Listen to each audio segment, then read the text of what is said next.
Hello नमस्कार दोस्तों, welcome back to my YouTube channel education IQ 2.0। तो दोस्तों, सबसे पहले आप सभी को happy new year. I hope आपका ये 2025 बहुत अच्छा जाए और आप जो भी चाहते हैं, आपकी जो भी मनोकामना है, इस वर्ष आपकी पूरी हो। तो फ्रेंड्स, 2025 में आज 1 जनवरी से हमने भी एक न्यू सीरीज को स्टार्ट किया है, जिसमें हम आपके जो बुक्स हैं उनके न्यू एडिशन के MCQ क्वेश्चंस को आपके लिए लेके आएंगे। जो ये सभी क्वेश्चन आपके अपकमिंग एग्जाम्स, चाहे जो भी हो फ्रेंड्स, उत्तराखंड में, चाहे वो पुलिस का हो, SI का हो, BDO BPDO, जो भी भविष्य में आपके एग्जाम होंगे उनके लिए काफ़ी इम्पोर्टेंट होने वाले हैं। क्योंकि फ्रेंड्स, आयोग इन्हीं में से पूछता है और ऐसे ही MCQ को पूछता है। आज हम जो है भारतीय इतिहास का सामान्य परिचय लेके आए हैं, जो प्राचीन भारतीय इतिहास का है। फ्रेंड्स, इसी तरीके से हम आपके लिए भूगोल, अर्थशास्त्र और पॉलिटिकल साइंस का लेके आएंगे। और इसके बाद जो हम दूसरी बुक हैं उसके भी MCQ को आपके लिए ऐसे ही लेके आएंगे। अगर आप भी इन क्वेश्चनों को देखना चाहते हैं तो फ्रेंड्स, आप चैनल को फटाफट से सब्सक्राइब कर दीजिए अगर आप चैनल में नए हैं, और वीडियो को लाइक कर दीजिए, कमेंट कर दीजिए। तो फ्रेंड्स, अब हम बिना टाइम वेस्ट करते हुए क्वेश्चनों को स्टार्ट करते हैं। प्रश्न 1, इतिहास के तहत अध्ययन किया जाता है, तो इसका राइट आंसर होगा अतीत का। प्रश्न 2, प्रथम यूनानी इतिहासकार कौन था, तो इसका राइट आंसर होगा हेरोडोटस।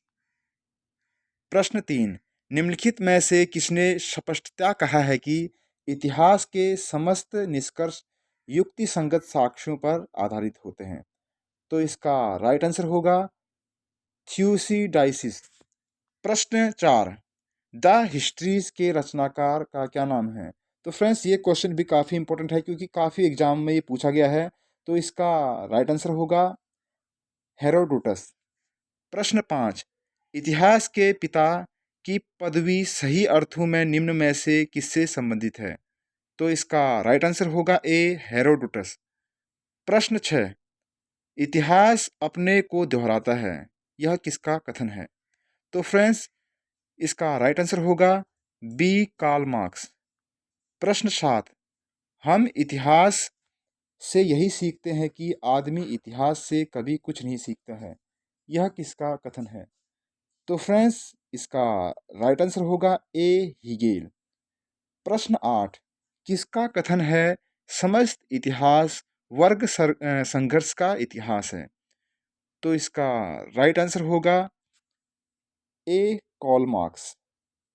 प्रश्न 9, निम्नलिखित में से कौन सा एक इतिहास के विषय में मार्क्स के दृष्टिकोण का संक्षिप्त वर्णन करता है, तो इसका राइट आंसर होगा इतिहास शोषक और शोषित वर्गों के बीच संघर्ष का सिलसिला है।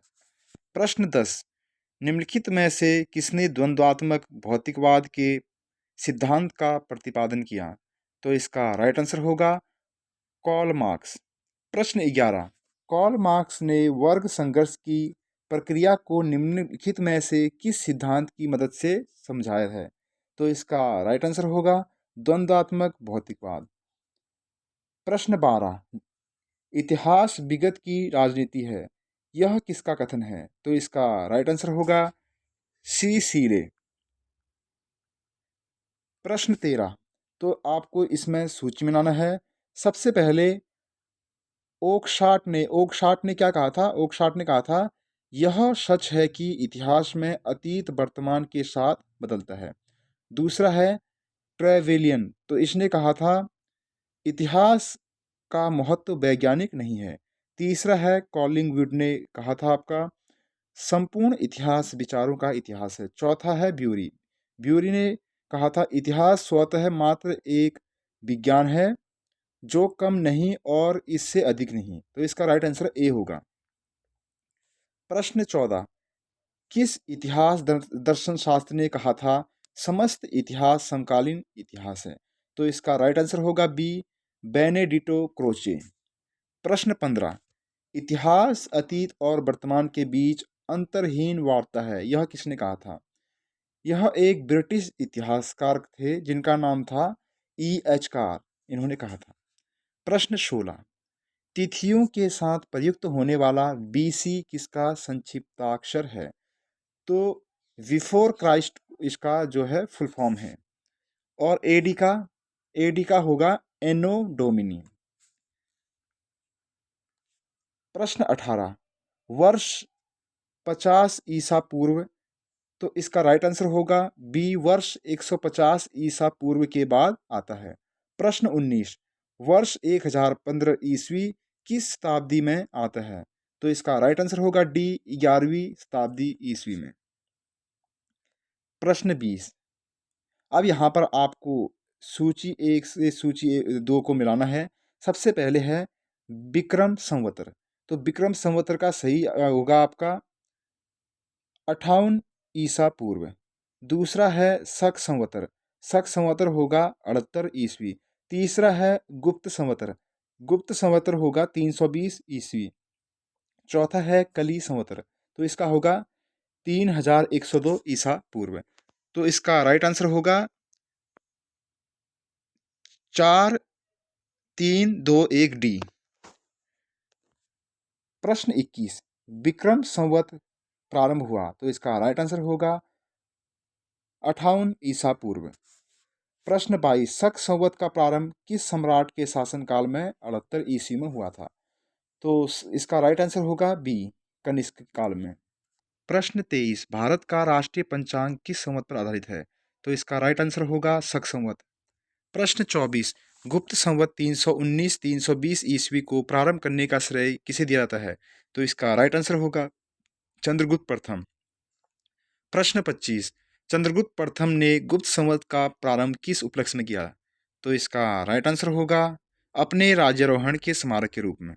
प्रश्न 26, निम्न कथनों पर विचार कीजिए और नीचे दिए गए कूट का सही कीजिए। तो इसका राइट आंसर होगा डी, 1 2 3 4। प्रश्न 27, हर्षवर्धन ने 606 में हर्ष संवत की स्थापना किस उपलक्ष्य में की थी? तो इसका राइट आंसर होगा अपने राज्यारोहण के उपलक्ष्य में। प्रश्न 28, निम्नलिखित में से वह कौन सा संवत है जो कुलचरियों द्वारा प्रयुक्त किए जाने के कारण कुलचरी संवत भी कहलाता है? तो इसका राइट आंसर होगा त्रैकूटक संवत। प्रश्न 29, चालुक्य विक्रम संवत का प्रचलन किसने किया? तो इसका राइट आंसर होगा सी, विक्रमादित्य सिक्स्थ ने।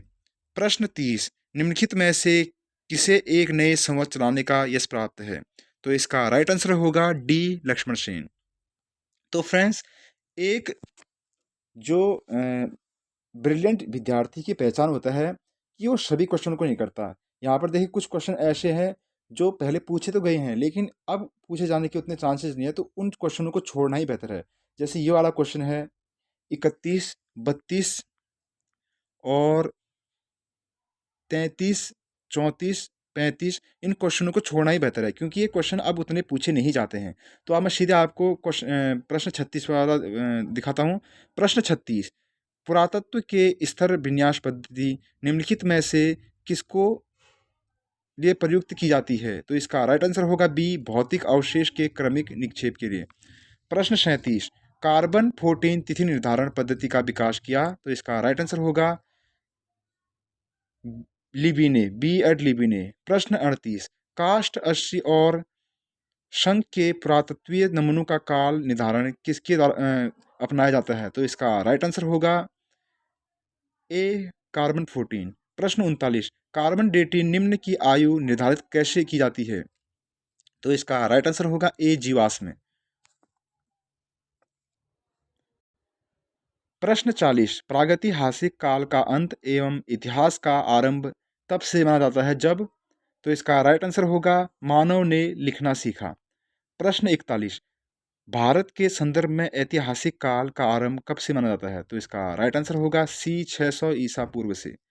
प्रश्न 42, सिंधु सभ्यता को आदि ऐतिहासिक सभ्यता कहा जाता है क्योंकि इसमें किसका प्रमाण मिला है? तो फ्रेंड्स, इसका राइट आंसर होगा ए, लेखन का।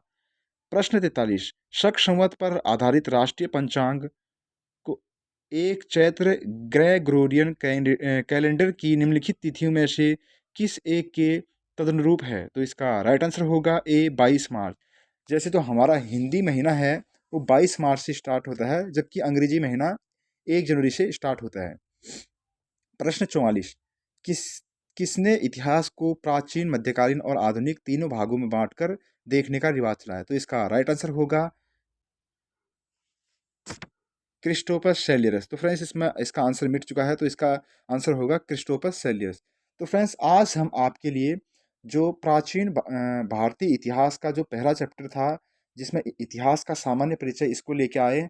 तो फ्रेंड्स ऐसे ही आपके लिए एमसीक्यू वीडियो और फ्यूचर में आती रहेंगी। अगर आप चैनल में नए हैं तो चैनल को सब्सक्राइब कर देना, बेल आइकन को प्रेस कर देना, ताकि फ्यूचर में आपको सबसे पहले वीडियोस मिले। और फ्रेंड्स आप ऐसी ही मेहनत करते रहिए, क्योंकि अभी उत्तराखंड में भी काफ़ी वैकेंसीज आने वाली है, और उत्तराखंड के साथ साथ सेंट्रल में भी, चाहे जीडी की हो, दिल्ली पुलिस की हो, कहाँ पर काफ़ी काफ़ी वैकेंसीज वहाँ पे आने वाली है। तो आप ऐसे ही मेहनत करते रहिए। तो आज के लिए इतना ही, मिलते हैं नेक्स्ट वीडियो में।